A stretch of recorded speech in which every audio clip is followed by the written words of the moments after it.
আমরা বিয়ার টাইমে তো জো খেলেছেন তাই না? এই পাতিলের মধ্যে এমন একটা জিনিস আছে, আমরা দুইজনা জো খেলবো, যাই পারবে তার হবে। দর্শক আপনারা দেখবেন আসলে সীমা এই ধরতে পারে না, আমি পারি। এর মধ্যে কি আছে কি দেখা। হাতে তোলা লাগবে কিন্তু। আচ্ছা আচ্ছা, কি আগে ধরতে পারলে? এই সর্বনাশ, বিশাল বড় শোল মাছ। তো এই শোল মাছ আমি ধরতেই পারছিনি। এই শোল মাছ কিনে এনেছি, আপনার কি পছন্দ হয়েছে?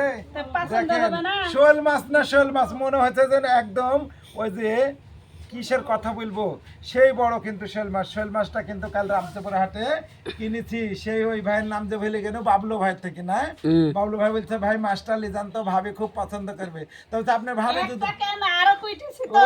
তাই, এটা আরো কইতেছে। দর্শক বিন্দু শোল মাছটা কেমন আপনাদেরকে লাগছে একটু জানাবেন। তো এই শোল মাছটা আপনি খুব হাসছেন তাই না? তো এই শোল মাছ ছাড়ি দেন দিনই দেখি। আপনি তো পাইলেন না, হারিয়ে গেলেন, আবার ছাড়ি দিবা? না না, এই গায়ে পানি টানি মেরে দিবে, পানি দিবে। এবার আমি ধরেছি, এই তো তাজা শোল মাছ ভাই, কি বলবো।